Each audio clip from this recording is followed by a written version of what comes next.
শিলচরের বন্যা পরিস্থিতির খোঁজ নিতে মঙ্গলবার সকালে পৌঁছালেন মুখ্যমন্ত্রী ডক্টর হেমন্ত বিশ্ব শর্মা। তিনি শিলচরে পৌঁছে প্রথমে গভর্নমেন্ট বয়েজ স্কুলে থাকা ত্রাণ শিবির পরিদর্শন করবেন। ত্রাণ শিবিরে আশ্রিত সাধারণ মানুষের সঙ্গে কথা বলে তাদের সমস্যা ও চাহিদা সম্পর্কে সরাসরি অবহিত হন। এদিন মুখ্যমন্ত্রীর সঙ্গে ছিলেন জলসম্পদ মন্ত্রী পীযূষ হাজারিকা, বরাকের দুই মন্ত্রী কৌশিক রায় ও কৃষ্ণেন্দু পাল, সাংসদ পরিমল শুক্লাবৈদ্য, বিধায়কদের মধ্যে দীপায়ন চক্রবর্তী, মিহিরকান্তি সোম, নিহার রঞ্জন দাস, বিজয় মালাকার, কমলাক্ষ দে, পুরকায়স্থ প্রমুখ। এছাড়া ছিলেন জেলা বিজেপি সভাপতি রূপম সাহা, রাজ্য সম্পাদক কনাথ পুরকায়স্থ সহ অন্যান্যরা। ছিলেন কাছাড়ের জেলা আয়ুক্ত মৃদুল যাদব ও পুলিশ সুপার নোমাল মাহাতো। সেখান থেকে মুখ্যমন্ত্রী নর্মাল স্কুল শিলচর ত্রাণ শিবির পরিদর্শনে যান। এরপর মুখ্যমন্ত্রী কেন্দ্রীয় বিদ্যালয় ত্রাণ শিবির পরিদর্শন করেন। এরপর তিনি কসমিক মার্কেট মালিনী বিল এলাকায় গঠিত ত্রাণ শিবির পরিদর্শন করেন। সেখানে উপস্থিত জনসাধারণের সঙ্গে মত বিনিময় করেন। সবশেষে জেলা আয়ুক্ত কার্যালয়ে সাংবাদিকদের কাছে বিস্তারিত তুলে ধরেন।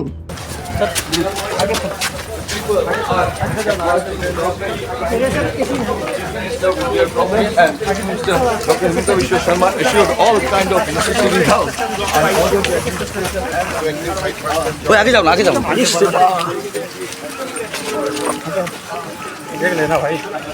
Tigara Gamon Setu, we have asked NSIDCL to complete it in 60 days of time. Today I have reviewed it. They are delayed by 2 days, but I have asked them to improve the work. We'll complete the Gamon Bridge by 20th July. Package কিবা আছে নেকি? আমি তো এখনই কথা করেছিলাম আমার ব্যবসায়ীদের সঙ্গে। ওরা বলছে কি অপার খাদ্য সামগ্রী মজুদ আছে, তাহলেও अगर आपका कुछ समस्या है गुवाहाटी में बोल दीजिए, हम भेज दूंगा। স্যার রাঙ্গির খাল পুরস্কারের জন্য একটা প্রস্তাব পাঠানো হয়েছিল এবং বর্তমানে রাঙ্গির খালের অবস্থা ভয়ানক, জল নিষ্কাশন হচ্ছে না, কোনো ব্যবস্থা গ্রহণ করা? देखिए, रांगीर खाल का तो लास्ट टाइम भी प्रोजेक्ट हुआ है और आगे भी जो भी करना है हम लोग करते रहेगा। लेकिन एक बात, हमारा सिलचर में सबसे बड़ा प्रॉब्लम क्या है, सिलचर टाउन का अंदर में जो वेटलैंड है वो वेटलैंड एनक्रोचमेंट है। सो और पानी बराक ऊपर से जब चलता है तो पानी को हम स्विच गेट खोल नहीं सकता हूँ, तो उसका कारण थोड़ा बड़ा प्लान लेना पड़ेगा। हम लोग कैसे इसका मुहिसा बिल हो, बाकी वेटलैंड हम कैसे कंजर्व करें। तो गुवाहाटी में जो समस्या हुआ है, यहाँ में भी एक ही समस्या है कि जो वेटलैंड हमारे थे वो एनक्रोचमेंट में चला गया है, लेकिन गरीब लोग हैं, कुछ करना भी मुश्किल है।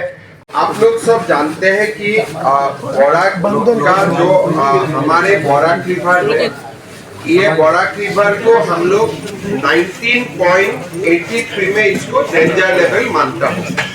माने 19.83 मिलीमीटर यदि पार हो जाए तार माने बराक नदी विपद सीमार ऊपरत গৈছে। As of now, Barak River, তার যেটো flow আছে, as of now it is 21.48 millimeter. That means it is flowing above danger line. আৰু obviously আমাৰ বৰাক উপত্যকা বৰাক ৰিভাৰৰ পানী ডেঞ্জাৰ লাইনৰ ওপৰত আছে আৰু বৰষুণৰ কাৰণে শিলচৰ টাউনত পানী জমা হৈছে। আৰু বৰষুণত শিলচৰত পানী জমা হোৱা বাবে আমাৰ ইয়াতে আজিৰ দিনত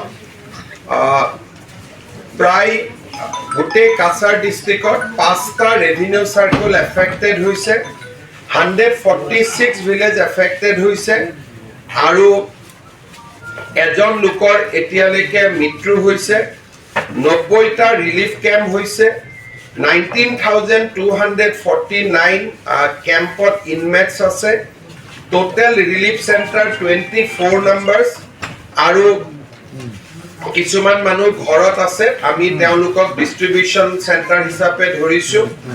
আৰু এতিয়ালৈকে আমাৰ মেডিকেল কেম্পত আমি যি ধৰণে পাৰোঁ বা ৰিলিফ কেম্পত মানুহক আমি সহায় কৰিছোঁ আৰু মেডিকেল কেম্পতো আমি মানুহক সহায় কৰাৰ কাৰণে যত্ন কৰিছোঁ। কাছাৰ জিলাত এতিয়ালৈকে কোনো মথাউৰি ভঙা নাই, কিন্তু 15টা মথাউৰি আমি চকু ৰাখিছো তাতে অকনমান মথাউৰিখিনি দুৰ্বল হৈ আছে আৰু মই আজি নিজে 6টা ৰিলিফ কেম্প চাই আহিছো আমি যিমান পাৰো মানুহক সহায় কৰিম আমাৰ কেম্পত ৰিলিফ কেম্পত মই সবকে সুধিছো সকলোৱে ৰিলিফ ভালকৈ পাই আছে বৰাক নদী যদি ওপৰত বৈ থাকে আমি বেটুকান্দি বা আন জায়গাত সুইচ গেট খুলিব নোৱাৰো গতিকে মই ডিসিক কৈছো যে ম্যাক্সিমাম পাম্প লগাব লাগে যাতে পানীটো আমি পাম্প আউট কৰিব পাৰো প্ৰায় 5 জায়গাত পাম্প 10 জায়গাত 10 pumps is working as of now but যদি দৰকাৰ হয় will increase the pumps আৰু আমি যিমান পাৰো ৰাইজক সহায় কৰাৰ কাৰণে চেষ্টা কৰিম আজি ৰাতিপুৱা প্ৰধানমন্ত্ৰী নৰেন্দ্ৰ মোদী ডাঙৰীয়াই ফোন কৰিছিলে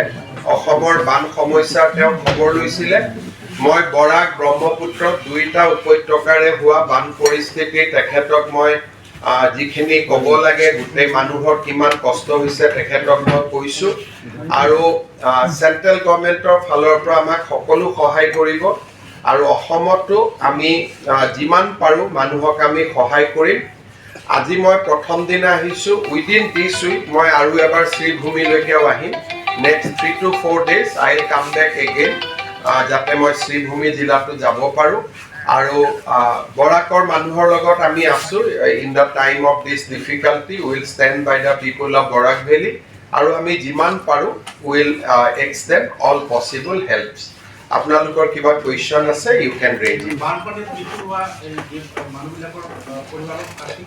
আমি ইতিমধ্যে আৰ্থিক সাহায্য আমি ৰেডি কৰি ৰাখিছো আজি আমাৰ ডিসি সাহেবে ডিসবাৰ্স কৰি দিব স্যাৰ ৰিলিফ ক্যাম্পৰ কথা আপুনি কৈছে কিন্তু দেখা গৈছে শিলচৰত এটা মথাউৰি আছে নাটপাৰা বেৰেঙ্গা এটোৰ অৱস্থা অলপ মানে বেয়া আছে বেৰেঙ্গা মথাউৰি চাবৰ কাৰণে 10 তাৰিখে পীযুষ হাজৰিকা আহিব তাত আমি এটা প্ৰজেক্ট প্ৰিপেয়াৰ কৰি ৰাখিছো স্যাংশন হোৱা নাই স্যাংশন হৈছে কাম হোৱা নাই গতিকে মই ভাবো যে এইবাৰ যেনেকে আমি বেটুকান্দি বনাই দিলো এই উইদিন 2025 বেৰেঙ্গা ৰিফাইনাৰী হৈ যাব আৰু কিমান টকা স্যাংশন আমাৰ অলৰেডি ফান্ড স্যাংশন আছে আৰু যদি ফান্ড বেছি লাগে আমি দি দিম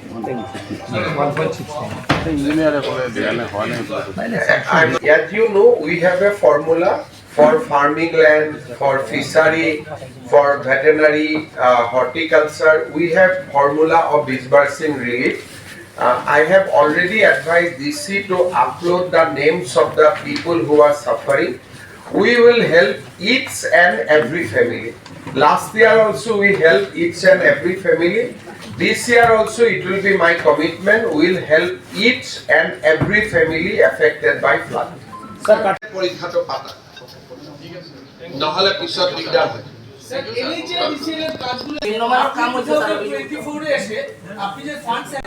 আগামীবার যখন শিলচরে আসবে আপনাদের সঙ্গে কাজগুলা দেখতে যাব উইল গো টুগেদার